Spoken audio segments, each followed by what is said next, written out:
Hi guys, ഞാനിപ്പോൾ ഉള്ളത് കോഴിക്കോടാണ്. ഇവിടെ ഒരു ഹോട്ടലിലാണ് താമസിക്കണേ.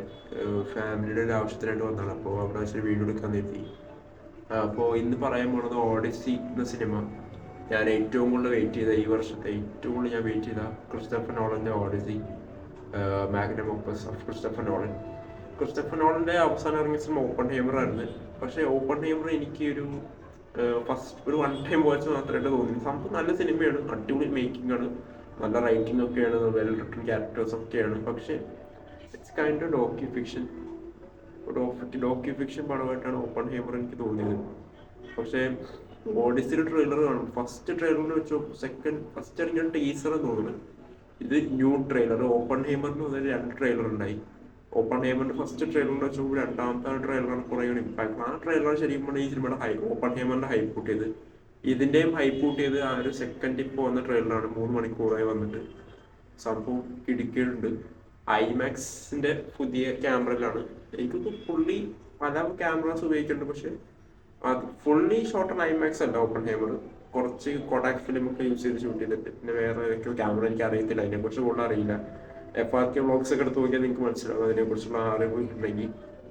പിന്നെ return and directed by Christopher Nolan. അതിൽ തന്നെ ഒരു പുള്ളി റൈറ്റിംഗ് ജോണത്തൻ നോളൻ വെച്ചാണ് പൊതുവെ.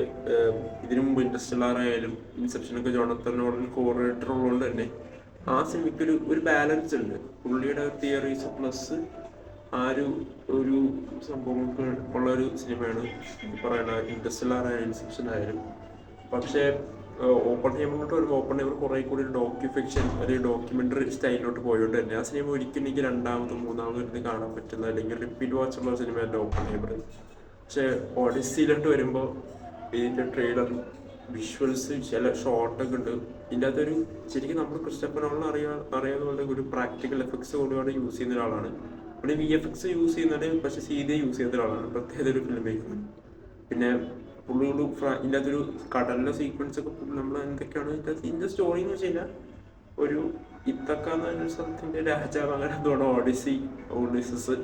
അപ്പോൾ ട്രോജൻ വാറിന് ശേഷം തൻ്റെ വീട്ടിലേക്ക് മടങ്ങുന്ന ഒരാൾ, പിന്നെ പുള്ളി കാണുന്ന ഒബ്സ്റ്റക്കിൾസ് ഒക്കെയാണ് ഇതിൻ്റെ ഒരു മെയിൻ പ്ലോട്ട്. ടോം ഹോളൻഡ് ആണ് ഓഡിസി, അതായത് മെയിൻ ക്യാരക്ടർ.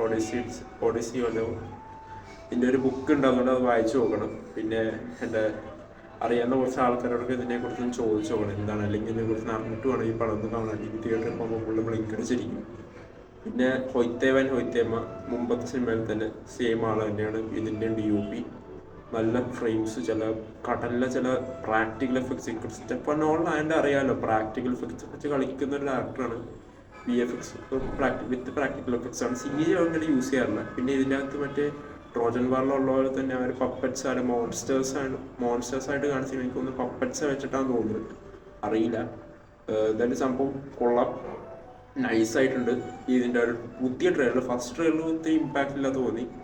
ഏതായാലും ഡോക്യുമെന്ററി പോലെ ആവില്ല എന്നാണ് എനിക്ക് തോന്നുന്നത്. ഒരു ഓപ്പൺ ഹേമർ എനിക്ക് സംഭവം നല്ല സിനിമയാണ്, ബെസ്റ്റ് സ്ക്രീൻ പ്ലേ എല്ലാം ഒക്കെയാണ്. പക്ഷെ എനിക്ക് ക്രിസ്റ്റഫർ നോളൻ സിനിമകളിൽ ഒട്ടും ഇങ്ങനെ റീവാച്ച് ചെയ്യാൻ തോന്നാത്ത, പേഴ്സണലി പറയുകയാണെങ്കിൽ അത്ര റീവാച്ച് ചെയ്യാൻ തോന്നാത്ത സിനിമകളിലൊന്നാണ് ഓപ്പൺ ഹേമർ. രണ്ടാമത് ഞാൻ അങ്ങനെ കാണാൻ തോന്നാത്ത സിനിമ. നല്ല സിനിമ, ഞാൻ കാണുകയൊക്കെ ചെയ്യും, കാണാൻ പ്രശ്നമൊന്നുമില്ല. പക്ഷെ മുഴുവിപ്പിക്കാൻ തോന്നാത്തൊരു സിനിമയാണ് ഓപ്പൺ ഹേമർ എന്നാണ് പേഴ്സണൽ അഭിപ്രായം. നല്ല സിനിമ, മോശം സിനിമ ആയതുകൊണ്ടല്ല, അത്രയും നല്ല സിനിമ ആയതുകൊണ്ടാണ് പറയേണ്ടി വരും. നല്ല പെർഫോമൻസ്, നല്ല ബാലൻസ് ഓടൊക്കെയാണ് ഓപ്പൺ ഹേമറിനുള്ളത്.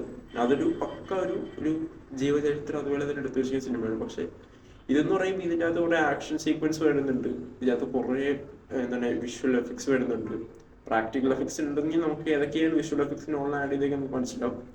പിന്നെ ഇതിൻ്റെ അകത്ത് പറയാനാണെങ്കിൽ ഇതിൻ്റെ അകത്ത് മറ്റേ ഒരു കടലിലെ സീക്വൻസ്, മോൺസ്റ്റേഴ്സ്, അതൊക്കെ എങ്ങനെയായിരിക്കും ക്രിസ്റ്റഫർ നോളൻ കൺസീവ് ചെയ്യാന്ന് അറിയില്ല. പിന്നെ ഐമാക്സ്, ഇവിടുത്തെ ടിക്കറ്റ് റേറ്റ് അതെടുത്ത് പറയുന്നത്. കൊച്ചിയിലാണെങ്കിൽ പിന്നെ പറയേണ്ട ആവശ്യമില്ല, പിഴുത് കളയും. ഞാൻ മിക്കവാറും ചിലപ്പോൾ ഈ പടം ഇറങ്ങുമ്പോൾ PX എല്ലാവർക്കും കാണാം. ഐമാക്സിൽ ടിക്കറ്റ് റേറ്റ് അനുസരിച്ച് ഞാൻ ഐമാക്സിലും കാണും ചിലപ്പോൾ.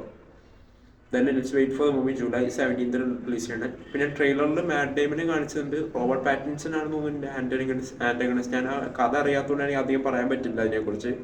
പിന്നെ ആന ഹാത്വേനെ കാണിച്ചിട്ടുണ്ട്, സെൻഡായനെ കാണിച്ചിട്ടുണ്ട്. അങ്ങനെ പല ആൾക്കാരെയും ഈ ട്രെയിലറിൽ ഇങ്ങനെ കാണിച്ചു പോകുന്നുണ്ട്. Tom Holland he never gets old എന്നാണ് എനിക്ക് പറയാനുള്ളത്. പിന്നെ മാറ്റ് ഡേമനെ കാണിച്ചിട്ടുണ്ട്. അങ്ങനെ പല ആൾക്കാരെയും കാണിച്ചിട്ടുണ്ട്. അപ്പോൾ ഇതാണ് ഇതിനെക്കുറിച്ചുള്ള അതിൻ്റെ അഭിപ്രായം. യൂട്യൂബിലുണ്ട് സംഭവം, അടിപൊളി ട്രെയിലറാണ്. സോ നിങ്ങളായിരിക്കും ട്രെയിലർ കണ്ട് നിങ്ങൾ അപ്പുറം താഴെ കമൻറ്റ്. ഓക്കെ.